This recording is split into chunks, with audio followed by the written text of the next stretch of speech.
Salve, gente boa! Tava com saudade de você, hein? Faz dias, né? Pois é, feriadão. Aproveitei para descansar um pouco porque eu não tenho férias. Não sou CLT, sou um jornalista precarizado aqui da internet.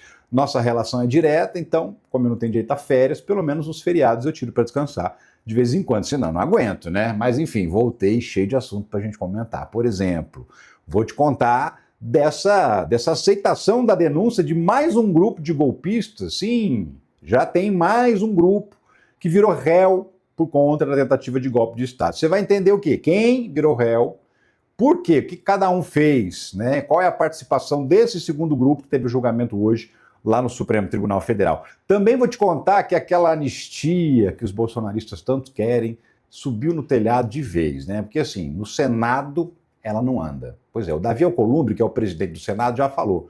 Aqui não vai andar. Agora, obviamente que isso também é fruto de uma negociação política com o governo Lula. E é claro, né, que o governo ia reagir, não ia deixar. O governo foi vítima de uma tentativa de golpe.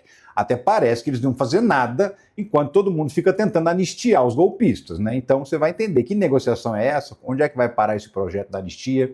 Eu te digo, numa gaveta bem empoeirada ou na lata do lixo. Mas eu te conto nesse vídeo aqui, fica aí que você vai entender. Também vai saber as últimas do Bolsonaro, porque tem a história da internação, mas também tem a história da condenação futura. Pois é, sabia que até hoje o Bolsonaro não foi nem citado pelo oficial de justiça, que ele virou réu?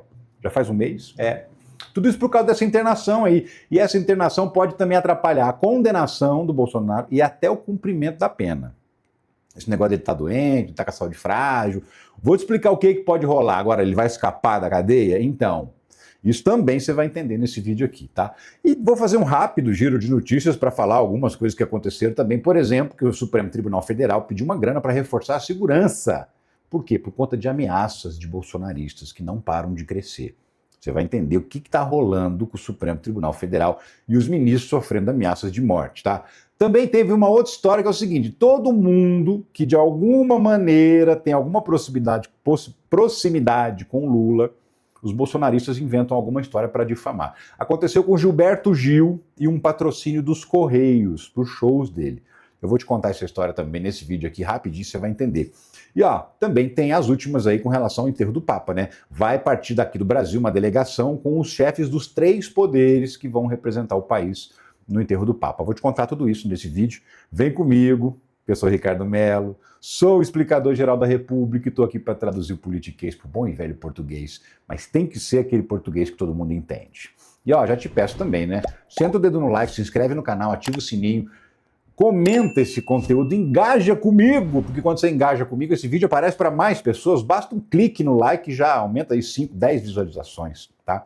Também te convido a entrar no nosso grupo de WhatsApp, porque quem está no grupo, além de não perder nenhum conteúdo, recebe também primeiro, porque eu mando sempre o link lá. Quem está lá sempre vai receber antes de todo mundo. O link está aqui na descrição, é só clicar e entrar, não paga nada, pelo amor de Deus.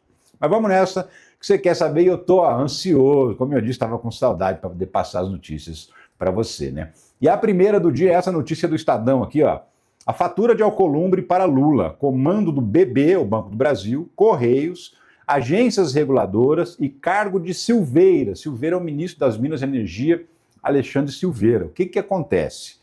O Davi Alcolumbre, presidente do Senado, é o único cara lá no Senado que tem o poder de pautar um projeto. Qualquer um. É ele que tira da gaveta e fala, hoje isso aqui vai ser pautado. Se ele não tirar e não falar, não vai pautar, nunca vai votar. E é isso que ele está falando que vai fazer com o projeto da anistia. Porque o projeto da anistia está lá sendo discutido na Câmara, tal. Já teve até as assinaturas suficientes para aprovar uma votação em urgência. Agora, resta saber quando isso vai ser pautado pelo Hugo Mota para ser votado. E vamos imaginar o seguinte cenário. Aprovou na Câmara. Vai para o Senado. Tem que começar tudo de novo lá e tem que ser aprovado no Senado. Agora, para ser aprovado antes, o que tem que acontecer? Tem que ser pautado, né? Alguém tem que decidir, vamos votar isso aqui. E o Alcolumbre já falou, inclusive para o Lula, falou, eu não vou pautar isso nem a pau juvenal, esquece. Agora, eu vou segurar essa bronca, mas sempre tem um mais, né? Mas o cara quer negociar algumas coisas com o governo Lula.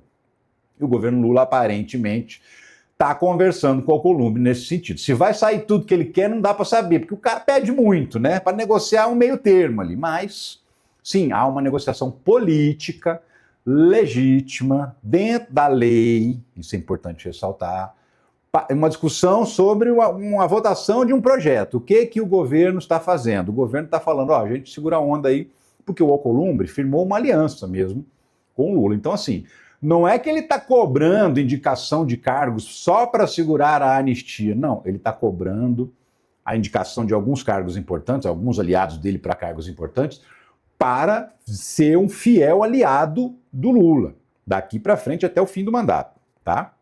E a anistia é o primeiro projeto que bateu aí, ele já falou, ó, chega comigo que daqui não passa, não vou pautar. E não vou pautar por quê? Porque ele já falou inúmeras vezes que não ia pautar, né? E aí ele está pedindo, então, ele quer nomear diretorias do Banco do Brasil, ele quer indicar pessoas de confiança dele para diretorias do Banco do Brasil, para diretorias dos Correios, agência reguladora de águas, agência de mineração, alguma dessas agências reguladoras, e ele está meio na bronca com o ministro das Minas e Energia, o Alexandre Silveira. Por quê?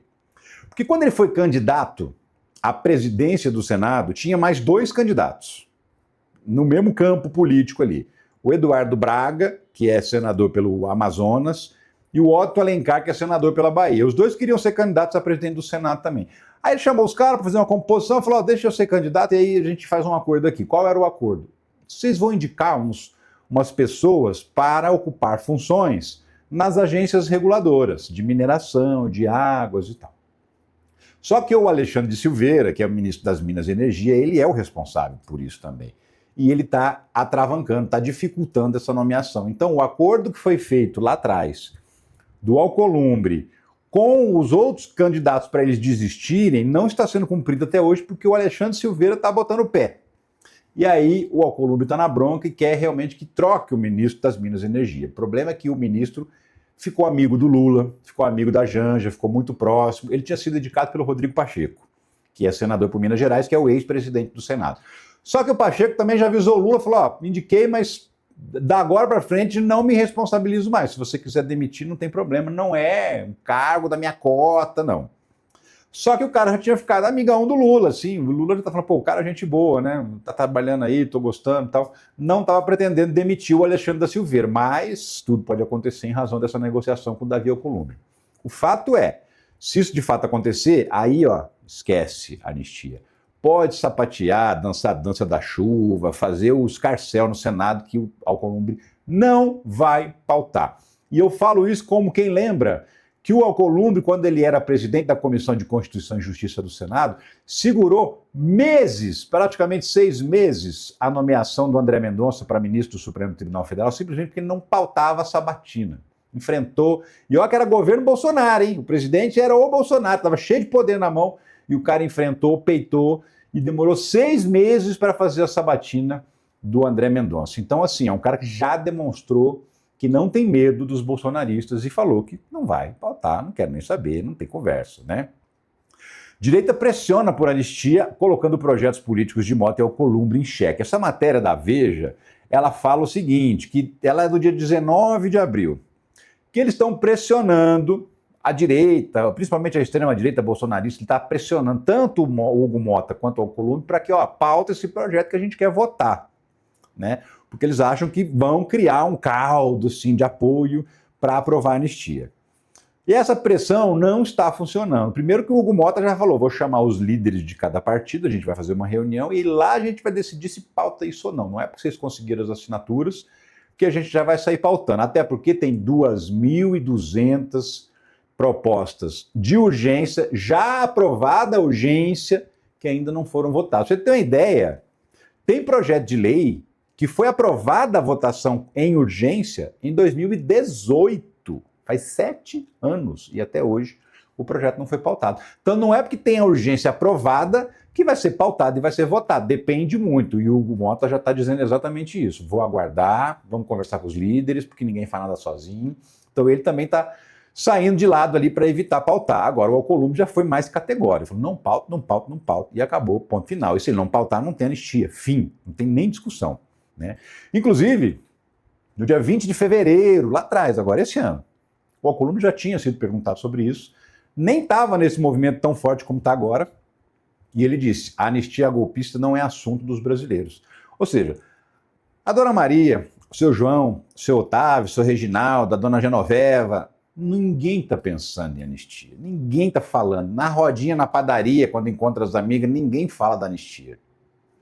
No truco dos amigos, na festa, no churrasco dos parceiros, ninguém fala da anistia. Não é um assunto dos brasileiros, é um assunto só do Bolsonaro e dos bolsonaristas. Até porque o projeto de lei que foi apresentado salva a pele de quem?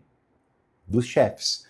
Salva a pele do Bolsonaro, que é o grande chefão do golpe, salva a pele das pessoas que trabalharam com ele ali mais próximo. Essas estão virando réu hoje, que viraram réu no julgamento anterior junto com o Bolsonaro.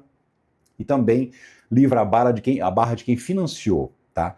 O agro, que deu dinheiro para o golpe, outros empresários de outros setores que bancaram acampamento golpista, bancaram comida, né, churrascada para os golpistas, bancaram as barracas, bancaram tudo. Essa galera toda também vai responder. É uma outra parte da investigação que ainda está em andamento.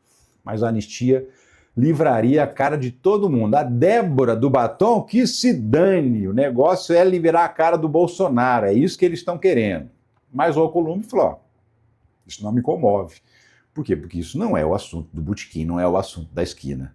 O brasileiro mesmo tá nem aí. Aliás, tá tão nem aí que teve uma pesquisa recente que mostrou que 56% dos brasileiros são contra a anistia. Só 34% dos brasileiros concordam com a possibilidade de tirar essas pessoas da cadeia, ou seja, 1/3, 2/3 não concordam, né?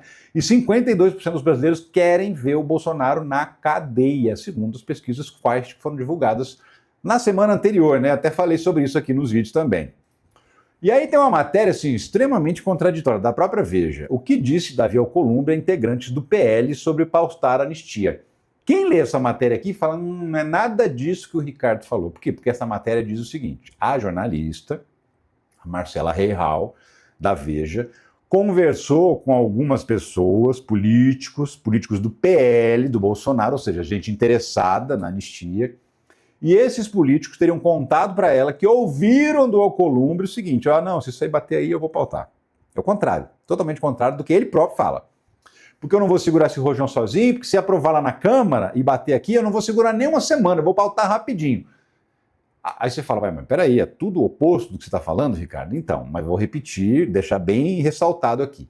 Quem disse isso não foi o Alcolumbre, quem disse isso foram deputados do PL, deputados que estão lutando pela anistia, que disseram em off, ou seja, nem declararam os nomes, a jornalista não revelou quem é, em off, que teriam ouvido do Alcolumbre que ele vai pautar. Então é gente interessada tentando plantar uma notícia na imprensa. E como a jornalista não tem como, ela não acompanhou a conversa, ela só está fazendo o relato daquilo que ela ouviu dos políticos, altamente suspeitos de estarem mentindo, até porque se não tivesse mentindo, ele bancava, ele punha a cara e o nome, ó.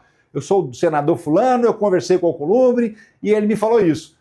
Se os caras nem aparecem, é justamente porque não tem como provar. Por quê? Porque essa conversa possivelmente não aconteceu.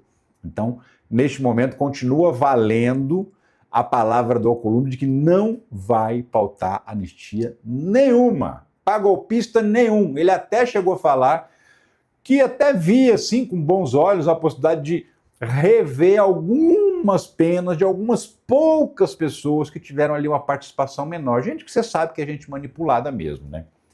Como a própria Débora, gente que você sabe que é levada a um fanatismo político extremo, gente como o que aconteceu com o tio França e outros, né? Então, assim, para essas pessoas muito simplórias, muito manipuláveis, que foram manipulados e foram parar em Brasília, o Alcolumbre fala, até poderia dar uma diminuidinha na pena, mas não extinguir a pena, perdoar, nada disso. Dá uma diminuidinha, né? Mas reforçando que os chefes, esses têm que pagar, sim, integralmente a pena e a pena pesada pela tentativa de golpe de Estado, né? Então, são coisas completamente diferentes. Essa matéria aqui, então, não está muito condizente com a realidade, mas, assim, não dá nem para dizer que é erro ou é manipulação da jornalista, da repórter, não. Na verdade, como eu falei, ela ouviu isso de políticos e fez um relato na matéria. O problema é que esses políticos que relataram são políticos interessados na história e, inclusive, implantar na imprensa a notícia de que o projeto vai ser pautado. Só que não vai. Espera pra você ver. Pois é. Vamos seguir aqui que tem outro assunto para eu te contar, que é o seguinte. Bolsonaro, né? Meu Bolsonaro está internado, já está no 9º, vai vir para o 10º dia de internação, sem previsão de alta na UTI. Agora, tudo isso está interferindo no processo que ele responde, que ele é réu por golpe de Estado. Quer um exemplo? Olha essa notícia aqui da revista Veja também. Réu há quase um mês, Bolsonaro não foi citado a apresentar defesa no STF. Então, o que acontece? Lá atrás teve aquele julgamento da primeira turma que aceitou a denúncia do Ministério Público e falou, beleza, Bolsonaro, Braga Neto, Heleno, Mauro Cid, uma galera, 8 na primeira leva, vão responder por golpe de Estado na justiça, serão processados, são réus, estão no banco dos réus, certo? Certo. O que acontece na sequência? Cada defesa, cada réu, ele é citado, vai um oficial de justiça, levar um documento, você assina aqui, ó, você agora é réu, tá? Assina aqui que você tem ciência. O cara assina, e aí, a partir do momento que ele assina esse documento, começa a correr um prazo para ele começar a apresentar a primeira fase da defesa dele. Como o Bolsonaro não foi citado até hoje, já faz praticamente um mês que ele virou réu, ainda não está contando o prazo para ele apresentar essa defesa prévia, essa defesa inicial. E por que ele ainda não foi citado? O oficial de justiça não sabe onde ele está? Sabe, ele está no hospital, mas é justamente porque ele está no hospital. Já era para citar aí nos dias atrás, mas aí ele foi internado, foi operado e tal. Não foi citado até hoje. E isso vai atrasando o andamento do processo, que é uma coisa que o Bolsonaro quer, mas assim, quer demais. Mais do que o oxigênio para respirar, ele quer atrasar esse processo, porque se ele puder jogar o julgamento desse processo para o ano que vem, já dentro do período eleitoral, para ele é interessante, porque ele faz uma bagunça na eleição, alega perseguição, alega que ele é vítima, enfim, e vai fazer a confusão dele, que já é prevista. Se ele for condenado e preso muito antes do período eleitoral, não vai ter muita força, assim, esse discurso de que ele é perseguido. Então, por isso que ele está tentando atrasar o máximo possível. Nem digo que é o caso agora com essa internação, porque o sujeito está internado, tem gente que não acredita na facada, mas assim, a facada aconteceu, gente, ela é fato, ela aconteceu, tá? Não quero desanimar as pessoas que ficam criando teorias da conspiração aí, não, mas aconteceu, enfim. E ele sofreu esse monte de cirurgias, essa é a 6ª cirurgia, se não me engano. E aí, por conta disso, não estou dizendo que ele está fingindo que está mal, que ele está enrolando, nada disso não. Mas, de fato, a internação dele atrasa o andamento do processo.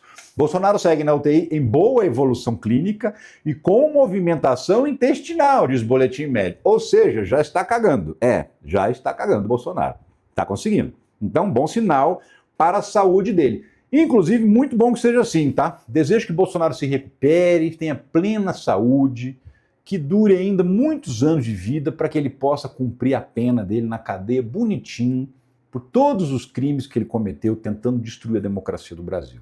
O meu desejo para o Bolsonaro é recuperação plena, saúde extrema e muito tempo de cadeia. Para isso ele tem que estar bem de saúde, né?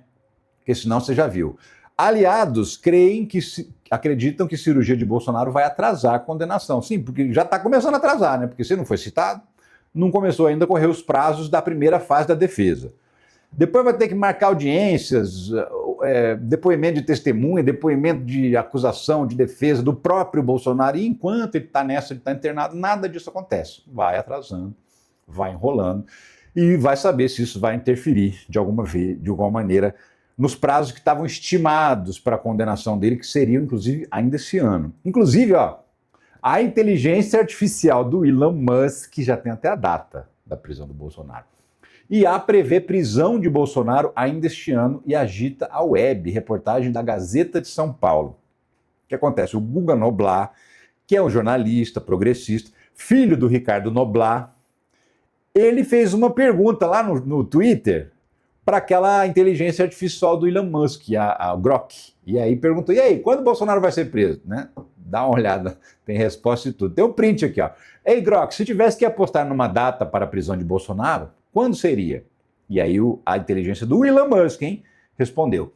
Se tivesse que apostar, diria 15 de dezembro de 2025 para a prisão de Bolsonaro. A previsão baseia-se no julgamento esperado para começar em meados de 2025 e terminar até dezembro, conforme relatórios recentes. Se condenado, a prisão pode ocorrer logo após. No entanto, a data exata é incerta devido a possíveis atrasos no processo legal e a saúde do Bolsonaro. Então, assim, a inteligência, a IA do Elon Musk também fala, ó, Bolsonaro doente, pode atrasar. Mas, se tudo correr como está sendo planejado, porque tem os prazos legais, né? Então, calculando esses prazos legais para um processo dessa natureza, ele deve ser condenado no dia 15 de dezembro. Então, assim, se de fato isso acontecer, dia 15 de dezembro estarei eu de smoking, vestido de gala, para fazer esse vídeo aqui, para falar sobre a condenação do Bolsonaro. E no dia da prisão tem surpresa, eu já descobri o que eu vou fazer, já sei o que eu vou fazer, não vou contar ainda não, mas você vai ficar bem surpreso com o que eu vou fazer no dia da prisão do Bolsonaro, porque, né, de terno no dia que ele foi denunciado, de smoking no dia que ele for condenado e com uma roupa surpresa quando ele for preso. Pode esperar que eu vou estar lá. Agora, aí é que mora o problema, né? Saúde frágil pode levar Bolsonaro à prisão domiciliar, dizem criminalistas. O que acontece? Se o Bolsonaro não recuperar plenamente a saúde, é por isso que eu falo que eu desejo plena recuperação para o Bolsonaro. Se ele não recuperar plenamente a saúde, se ele depender, por exemplo, de tratamento médico permanente, né, estruturas hospitalares permanentes, pode ser que a prisão dele seja diferente. Não é que ela não vai acontecer, mas pode ser que ele seja preso em prisão domiciliar, em casa. Se a saúde dele não melhorar, isso é muito importante deixar claro, se a saúde dele continuar frágil como está hoje. Se mesmo após se recuperar da cirurgia, ele continuar com a saúde muito frágil. Nessas condições, ele sendo condenado, a justiça pode determinar que ele cumpra a prisão domiciliar. Por quê? Por conta da necessidade de ir constantemente ao hospital. Se o presídio, no caso, o presídio do Bolsonaro seria um presídio militar, né? Uma cela num quartel. E aí, é cela que na verdade é um quarto, tá? Porque ele é ex-presidente, não é exatamente uma cela com grade, igual a gente está acostumado a ver. Pois bem, se não tiver uma estrutura hospitalar próxima e ele necessitar muito, a opção da justiça pode ser prisão domiciliar justamente para ele poder se deslocar para o hospital sempre que for necessário, tá? Isso está previsto para todo mundo, não é só o Bolsonaro não, para qualquer pessoa que tenha saúde muito fragilizada, que dependa de atendimento médico com constância, e se o sistema prisional não tiver um hospital que dá a garantia de que vai conseguir tratar esse sujeito, ele vai para a prisão domiciliar para poder conseguir se tratar. Pode acontecer com o Bolsonaro?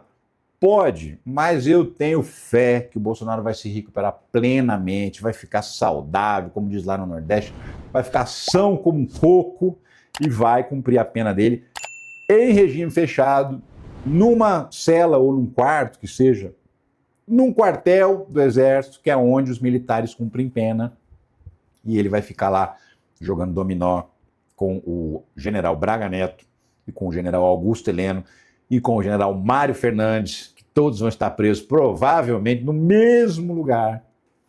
Pelo menos dá dupla, né? Dá para poder fazer o jogo, dá até para jogar um truquinho, um fazendo sinal pro outro, né? Imagina, 4 mentirosos jogando truco, não tem como dar certo isso, não tem como. Tô até imaginando a cena, mas não tem como. Mas enfim, vamos seguir, que tem assunto pra gente tratar aí, né? Olha só, notícia do Correio Brasiliense, vou mostrar para você aqui. Por unanimidade, o Supremo Tribunal Federal transforma acusados do núcleo 2 em réus, núcleo 2 do golpe. Você se lembra do núcleo 1, que estava lá o Bolsonaro, o Braga Neto, general Heleno, Mauro Cid, a galera da cúpula do golpe, né? Os principais nomes que participaram do comando das ações do golpe. Agora é o núcleo 2. O que esse núcleo 2 fazia? Então, essa galera, aquela galera responsável pela repressão. Ó, a gente vai dar o golpe e a gente precisa criar condições para ninguém conseguir reverter isso, para continuar o golpe valendo e Bolsonaro continuar no poder. Manter o Bolsonaro no poder. E o que é necessário para fazer isso? É necessário prender gente, oprimir a oposição que vai espernear e vai falar, não, vocês deram um golpe.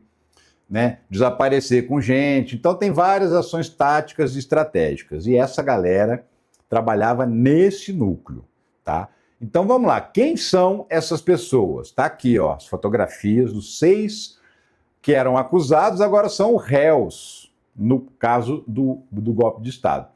Fernando de Souza Oliveira, o careca lá de cima à esquerda, ó. Ele é o seguinte, ele foi ex-diretor de operações do Ministério da Justiça, ele era meio braço direito do Anderson Torres. Você lembra daquelas blitz da PRF para poder impedir os eleitores do Lula de chegar nas urnas? Então, o Fernando, junto com essa mulher que aparece, que é a única mulher ré, que é a Marília, vou te contar dela mais, organizaram essas blitz. Ele é delegado da Polícia Federal, mas ele ocupava um cargo no Ministério da Justiça, de chefia, quando ele organizou as blitz para tentar impedir os eleitores do Lula de votar. Aí o que acontece? Ele saiu do ministério, junto com Anderson Torres, olha só, vai vendo, e foi trabalhar na Secretaria de Segurança Pública do Distrito Federal, Brasília. O Anderson Torres era o secretário, ele era o número 2. Número 2. O Anderson Torres, você lembra, saiu de férias, foi para os Estados Unidos, lá onde estava o Bolsonaro, enquanto o pau quebrou no 8 de janeiro. Quem era o secretário de Segurança de Brasília no dia 8 de janeiro? O Fernando, esse camarada aqui. Ele é acusado de ter se omitido, de não ter impedido a invasão dos prédios dos três poderes. Inclusive tem informações assim, que escalaram policiais inexperientes, gente que tinha acabado de passar no concurso, entrar na polícia, ainda não tinha experiência em trabalhar contra distúrbios, gente revoltada, menos gente do que o necessário, sabe? Várias coisas teriam sido feitas para impedir que a polícia agisse. E agindo, ela ia impedir a depredação dos prédios dos três poderes. Então, ele é acusado de ter sido, primeiro, ter participado da manipulação no dia da eleição, na manipulação da PRF, e depois ter sido omisso para não impedir o quebra-quebra do 8 de janeiro. Esse é o Fernando de Souza Oliveira. Coronel Marcelo Costa Câmara, bem ao lado dele aí. O coronel ele era sub do Mauro Cid. O Mauro Cid era o braço direito do Bolsonaro, e o Marcelo Costa Câmara também era ajudante de ordens, ficava logo abaixo do Mauro Cid, e ele era o responsável por ficar fazendo monitoramento dos alvos. Era ele que informava o Mauro Cid onde estava o Alexandre de Moraes, porque lembra que eles estavam monitorando o Xandão, porque eles queriam matar o Xandão? Então ia dar uma emboscada nele. Então esse cara que ficava levantando. Onde que ele está? Ele inclusive chamava o Xandão na época de professora. Onde que a professora está? Aí o Marcelo Câmara respondia, está em São Paulo, está no interior, está não sei aonde e tal. Ele via a localização, porque a BIM paralela vigiava o Xandão, e ele via a localização e informava para o Mauro Cid, entre outras coisas que ele fez. O terceiro aí, General Mário Fernandes, esse aí é o chefe dos assassinos do golpe. Sim, lembra do plano Punhal Verde e Amarelo, né? Esse plano previa o quê? Matar o Xandão, matar o Alckmin e matar o Lula, né? Inclusive, no caso do Alexandre de Moraes, chegaram a colocar o plano em andamento, chegaram a armar a tocaia, ficar na esquina esperando e tiveram que abortar o plano no último momento, porque o julgamento do Supremo Tribunal Federal foi adiado, e o Xandão saiu mais cedo, pegou todo mundo de surpresa. E aí eles tiveram que adiar o assassinato do Alexandre de Moraes. Mas esse cara é considerado o cara que era o chefe dos assassinos, tá? Lá embaixo, número 4, Felipe Martins.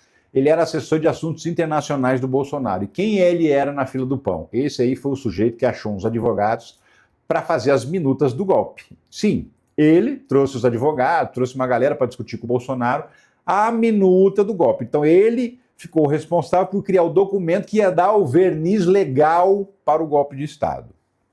E aí ele também responde nesse núcleo aí. Marília Ferreira de Alencar, diretora de inteligência do Ministério da Justiça, também é delegada da Polícia Federal, também era ali braço direito do Anderson Torres, ela que pediu os relatórios, olha, me fala aí lá no Nordeste quais as cidades onde o Lula teve mais de 70% dos votos. Aí foi feito o relatório e ela falou, bom, nessas cidades a gente vai mandar a Polícia Rodoviária Federal para não deixar os eleitores passar no segundo turno, eles não vão votar no Lula. Né? Não só no Nordeste, mas assim, até lá na região metropolitana do Rio de Janeiro, todos esses lugares. Ela fez isso e ela disse que fez isso a mando do Anderson Torres. Então ela confirma isso, inclusive, tá? Detalhe, ela também, quando terminou o governo Bolsonaro, saiu do ministério direto para a Secretaria de Segurança Pública do Distrito Federal, aquela mesmo que se omitiu no dia 8 de janeiro. E em último lugar, Silvinei Vasquez, aí, ó, segurando uns papéis na mão. Silvinei Vasquez, ex-diretor da Polícia Rodoviária Federal, foi justamente o cara que foi o responsável pelas blitz que iam tentar impedir, quase conseguiram impedir os eleitores do Lula de votar. Só não impediram porque rapidamente o Alexandre de Moraes, que na época era o presidente do Tribunal Superior Eleitoral, mandou parar com as blitz e ameaçou de prisão o Silvinei Vasquez no dia da eleição, se ele não impedisse imediatamente as blitz de continuar acontecendo. Aí as blitz pararam e os eleitores conseguiram passar e chegaram para votar. Existem, inclusive, matérias que mostraram que relatos nas sessões eleitorais, que no segundo turno os eleitores chegaram bem mais tarde, chegaram atrasados, mas ainda dentro do horário de votação, então conseguiram votar. Eles não chegaram a conseguir interferir na eleição, porque a Justiça Eleitoral agiu rápido, mas eles quase conseguiram impedir os eleitores do Lula de votar. Essa é a galera que está respondendo, né? A Procuradoria-Geral da República diz o seguinte: acusados tinham posições relevantes e comandaram ações golpistas do Núcleo 2, né? Essa galera era... Então, assim, tem a parte do impedir a eleição do Lula, aí deu errado. Impedir a posse do Lula, aí tinha aqueles malucos lá que explodiram bomba em Brasília, que fizeram não sei o quê, eles estão envolvidos. E aí depois veio o 8 de janeiro e tudo que a gente descobriu. Então, por isso que essa galera do Núcleo 2 hoje virou ré. Todo mundo sentadinho no banco dos réus.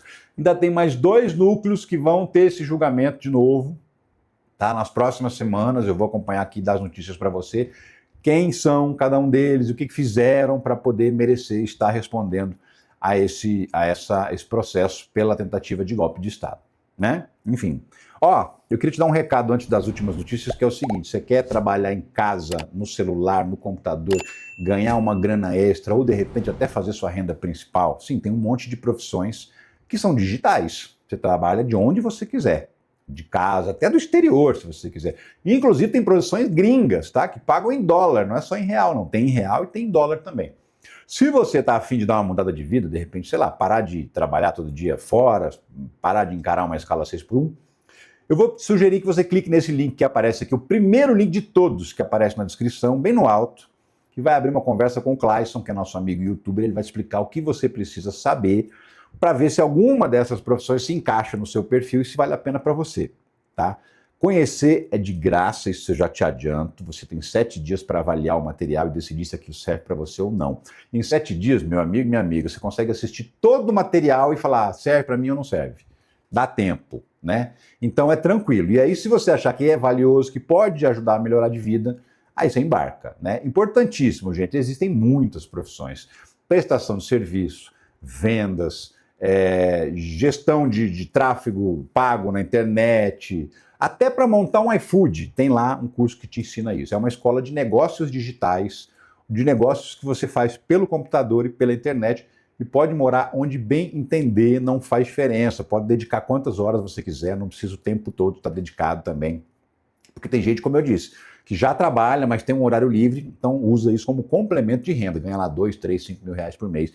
Tem gente que faz disso renda principal, ganha 6, 7, 8 mil reais por mês. Por quê? Trabalha só com isso e se dá muito bem. Clica então no link da descrição, conversa com o Clayson, que ele vai te explicar tudo que você precisa saber, tá bom? E vamos lá, que é o seguinte... tem mais uma notícia aqui que eu queria passar para você, que é o seguinte: olha só. Governo publica medida provisória que libera 27 milhões e 400 mil reais para reforço da segurança no Supremo Tribunal Federal.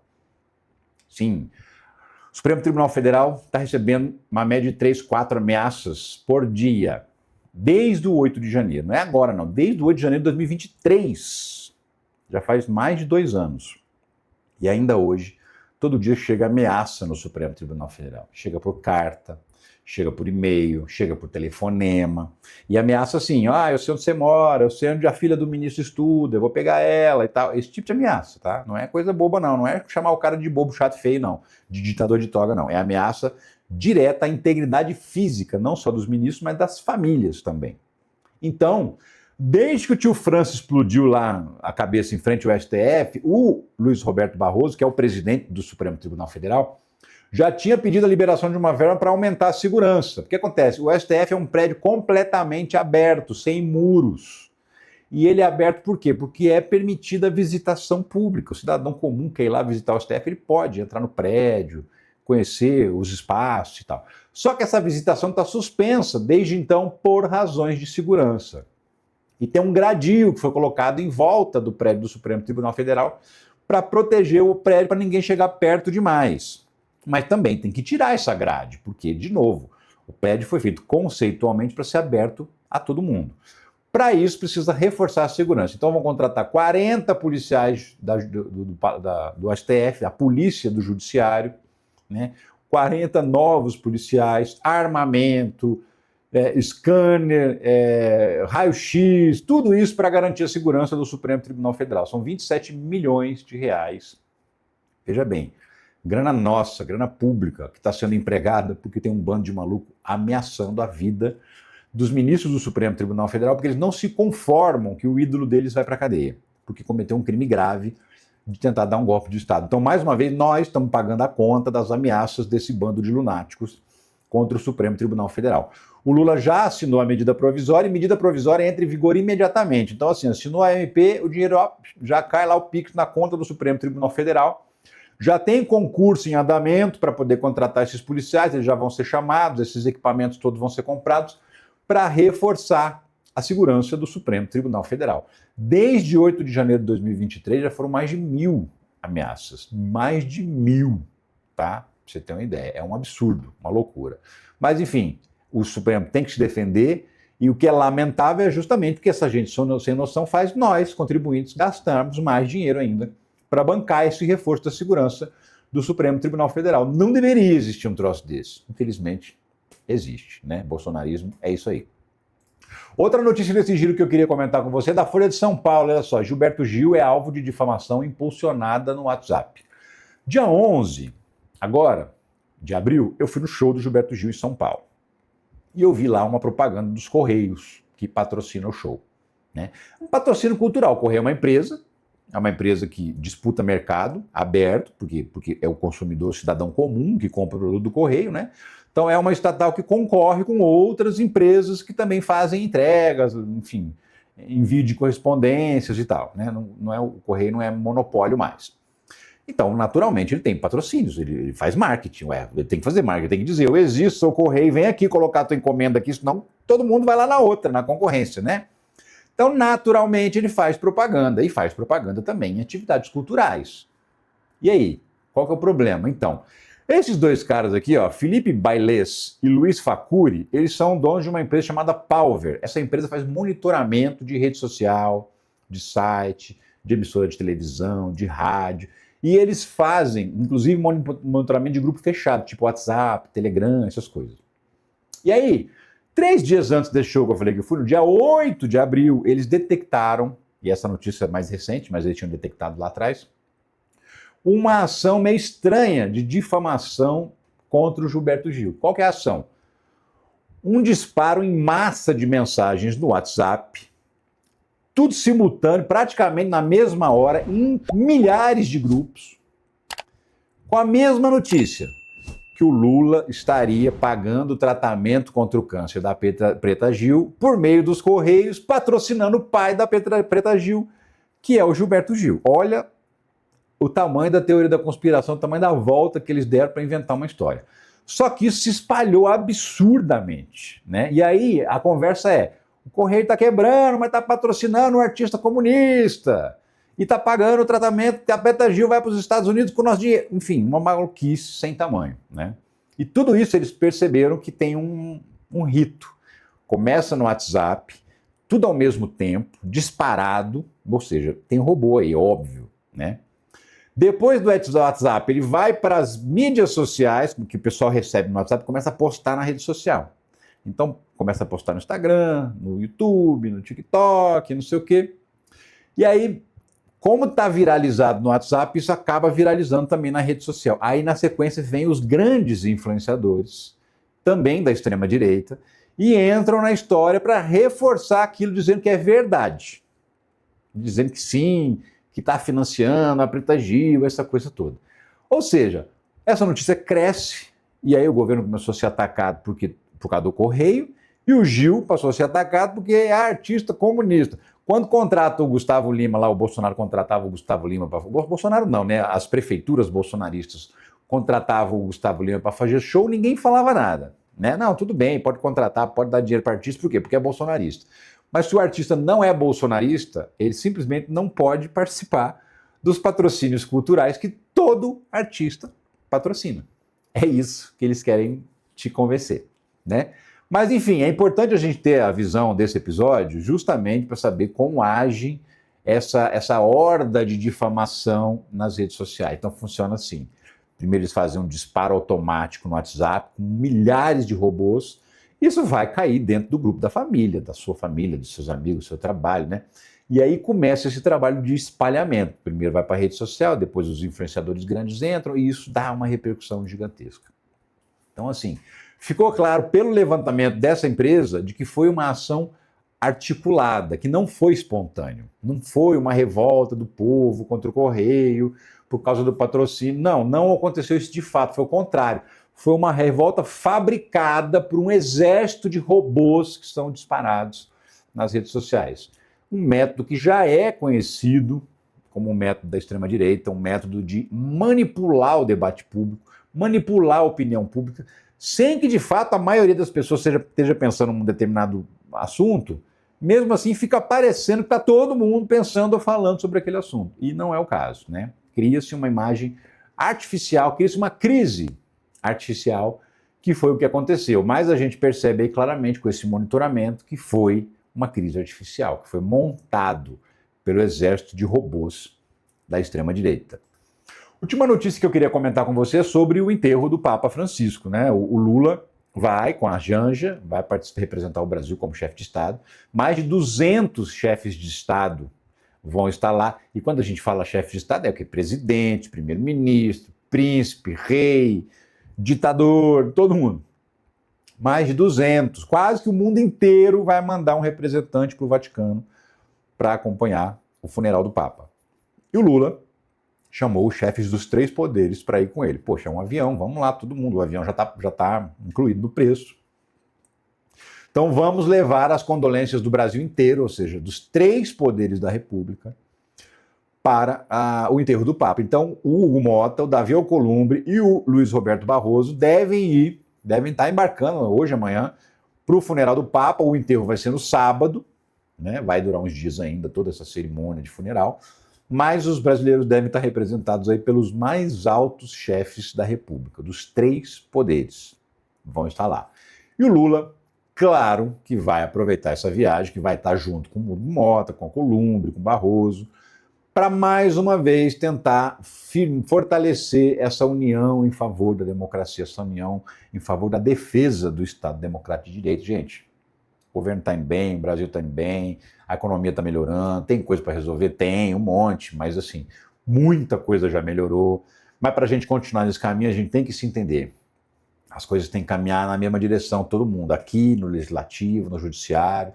Se a gente caminhar na mesma direção, a gente coloca esse país lá em cima. É mais ou menos, eu imagino, né, que vai ser o diálogo aí dessa galera no avião do Lula nessa ida para o Vaticano, lá para acompanhar o enterro do Papa, né? Enfim, eu agradeço muito por você ter ficado até o final desse vídeo. Agradeço a sua companhia, o seu engajamento. Ah, você não deu engajamento ainda. Então dá agora, vai, clica no like, comenta aí alguma coisa sobre esses assuntos que eu tratei aqui com você. Deixa a sua opinião. Se inscreve no canal. Sabia? Você não acredita. Metade das pessoas que assistem os vídeos aqui não são inscritas. Você acredita? Metade. Então, assim, bora se inscrever, gente.